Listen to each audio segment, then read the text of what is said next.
Assalamualaikum, halo semuanya. Perkenalkan, nama saya Diana Salsabila, NIM 1911101174 dari PAI Lokal 10 semester 6 UINSI Samarinda. Di sini saya akan membawakan materi tentang puasa. Yuk kita simak sama-sama. Assalamualaikum anak-anak. Hari ini kita akan belajar materi tentang puasa. Apakah sudah ada yang tahu apa itu puasa? Baik, Ibu jelaskan ya. Pertama, pengertian puasa. Menurut bahasa, puasa adalah menahan. Sedangkan menurut istilah syara, puasa adalah menahan diri dari hal-hal yang membatalkan puasa, mulai dari terbit fajar sampai terbenamnya matahari dengan niat dan syarat-syarat yang telah ditetapkan oleh syariat Islam. Bagaimana, sudah paham belum tentang pengertian puasa? Kalau sudah, kita lanjut ke materi berikutnya ya. Yang kedua mengenai dasar hukum puasa. Allah Subhanahu wa Ta'ala memerintahkan hambanya untuk beribadah kepadanya. Pada bulan Ramadan, Allah Subhanahu wa Ta'ala mewajibkan kepada umatnya yang beriman untuk menjalankan ibadah puasa. Sebagaimana dalam firman Allah Subhanahu wa Ta'ala pada surah Al-Baqarah ayat 183 yang berbunyi, Bismillahirrahmanirrahim. Ya ayyuhalladzina amanu kutiba alaikumus siyamu kama kutiba alal ladzina min qablikum la'allakum tattaqun. Shadaqallahul azim. Yang artinya, hai orang-orang yang beriman, diwajibkan atas kamu berpuasa sebagaimana diwajibkan atas orang-orang sebelum kamu agar kamu bertakwa. Baiklah, materi selanjutnya yaitu tentang syarat wajib puasa. Syarat wajib puasa ada 3, yaitu berakal. Orang yang gila tidak wajib dalam berpuasa. Lalu yang kedua, balik, yaitu seseorang yang sudah diberi tuntunan untuk menjalankan kewajiban. Selanjutnya yang terakhir, kuat berpuasa. Misalnya tidak kuat berpuasa karena sudah tua atau sedang sakit, tidak wajib berpuasa. Materi selanjutnya tentang syarat sah puasa. Syarat sah puasa ada 4, yaitu pertama, Islam. Orang yang bukan beragama Islam tidak sah puasa. Lalu yang kedua, mumayyiz, artinya dapat membedakan mana yang baik dan mana yang tidak baik. Lalu kemudian yang ketiga, suci dari haid dan nifas. Orang yang sedang haid atau nifas tidak sah dalam berpuasa, namun memiliki kewajiban untuk membayar puasa yang tertinggal pada hari lain. Lalu yang terakhir, dikerjakan pada waktu yang diperkenankan puasa. Jika melaksanakan puasa pada waktu yang tidak diperbolehkan puasa, maka puasanya tidak sah, bahkan tidak boleh dilakukan. Selanjutnya yaitu rukun puasa. Rukun puasa ada 2, yaitu niat pada malamnya. Setiap malam harus berniat terlebih dahulu untuk berpuasa keesokan harinya. Tetapi untuk puasa sunnah boleh berniat pada siang hari, asalkan sebelum matahari condong ke barat. Lalu rukun puasa yang kedua, yakni menahan diri dari segala yang membatalkan puasa, sejak terbit fajar sampai terbenam matahari. Baik, sebelum lanjut, Ibu ada gambar nih yang akan menentukan materi apa selanjutnya yang akan kita bahas. Bagaimana? Sudah lihat? Sudah tahu belum materi apa yang akan Ibu jelaskan? Tepat sekali, yaitu mengenai hal-hal yang membatalkan puasa. Adapun hal-hal yang membatalkan puasa ada 6, yaitu pertama, makan dan minum.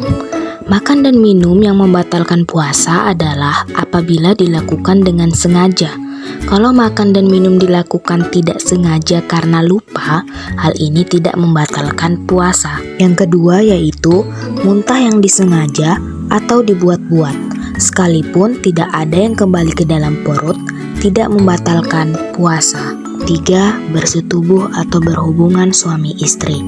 Orang yang melakukan hubungan suami istri di siang hari pada bulan Ramadan dapat membatalkan puasa dan wajib mengganti puasanya serta harus membayar denda atau kifarat. Yang keempat, keluar darah haid atau nifas bagi perempuan. Yang kelima, gila. Lalu yang terakhir, keluar air mani dengan sengaja. Materi selanjutnya yaitu hal-hal yang tidak membatalkan puasa. Adapun hal-hal yang tidak membatalkan puasa diantaranya: yang pertama, mengenakan sifat mata dan meneteskan obat mata. Lalu yang kedua, berkumur dan menghisap air hidung dengan tidak ditekan. Lalu yang ketiga, menggunakan suntikan untuk mengeluarkan kotoran tubuh. Selanjutnya yang keempat, diperbolehkan bagi yang berpuasa menghirup sesuatu yang tidak terhindarkan seperti keringat, debu jalanan, dan lain-lain. Lalu kemudian yang kelima, diperbolehkan pula bagi orang yang berpuasa bangun tidur dalam keadaan junub karena mimpi atau hubungan suami istri.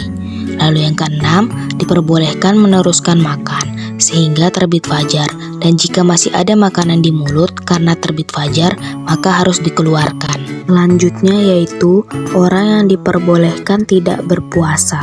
Adapun golongan orang-orang yang tidak diwajibkan puasa sebagai berikut. Yang pertama, orang yang sudah lemah. Kedua, orang yang sedang hamil dan menyusui. Ketiga, orang yang sakit atau tidak kuat berpuasa. Lalu yang keempat, orang yang sedang dalam perjalanan jauh. Hal ini sesuai dengan firman Allah Subhanahu wa Ta'ala, Bismillahirrahmanirrahim. Wa ma kana maridun aw ala safarin fa iddatum min ayyamin ukhor. Yang artinya, dan barang siapa yang sakit atau dalam perjalanan lalu ia berbuka, maka wajiblah baginya berpuasa sebanyak hari yang ditinggalkannya itu pada hari-hari yang lain. Quran Surah Al-Baqarah ayat 185. Lalu materi yang selanjutnya yaitu sunnah puasa. Adapun sunnah-sunnah dalam berpuasa yaitu: pertama, menyegerakan buka puasa apabila telah nyata dan yakin bahwa matahari sudah terbenam.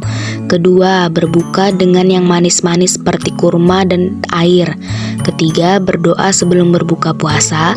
Keempat, makan sahur sesudah tengah malam. Kelima, mentakhirkan makan sahur sampai kira-kira 15 menit sebelum fajar. Lalu yang keenam, memberi makan untuk orang lain berbuka puasa. Ketujuh, hendaklah memperbanyak sedekah.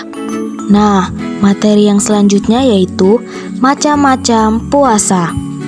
Adapun macam-macam puasa ada 4, yaitu yang pertama, puasa wajib. Adapun contoh dari puasa wajib: A. Puasa di bulan Ramadan. B. Puasa kifarat. C. Puasa nazar. D. Puasa qadha. Yang kedua, puasa sunnah. Adapun contoh dari puasa sunnah yaitu: A. Puasa Muharram. B. Puasa tanggal 9 Zulhijjah atau disebut Arafah. C. Puasa tanggal 8 Zulhijjah atau disebut Tarwiyah. D. Puasa bulan Rajab. Lalu selanjutnya yang ke E, puasa 6 hari di bulan Syawal. F. Puasa hari Senin dan Kamis. G. Puasa Daud. H. Puasa bulan Sya'ban. Lalu yang ketiga, puasa makruh. Adapun contoh dari puasa makruh yaitu: A. Puasa seumur hidup. B. Puasa hari Nairus dan hari-hari sejenisnya dari hari raya kaum musyrik. Lalu yang terakhir atau yang keempat, puasa haram. Contoh dari puasa haram yaitu: A. Puasa pada 2 hari raya. B. Puasa pada hari-hari tasyrik. C. Menyambut bulan Ramadan dengan berpuasa 2 hari atau sehari yang disebut dengan Yaumus Syak. Tibalah saatnya di materi yang terakhir yang akan dibahas, yakni mengenai hikmah berpuasa. Adapun hikmah berpuasa sebagai berikut. Yang pertama, meningkatkan iman dan takwa serta mendorong seseorang untuk rajin bersyukur kepada Allah. Yang kedua, menumbuhkan rasa solidaritas terhadap sesama, terutama kasih sayang terhadap fakir miskin. Yang ketiga, melatih dan mendidik kesabaran dalam kehidupan sehari-hari, karena orang yang berpuasa terdidik menahan kelaparan, kehausan, dan keinginan. Demikianlah itu saja yang dapat Ibu sampaikan. Ibu mau mengucapkan terima kasih kepada semua yang sudah melihat video pembelajaran ini. Semoga video pembelajaran ini bisa bermanfaat buat kalian semua.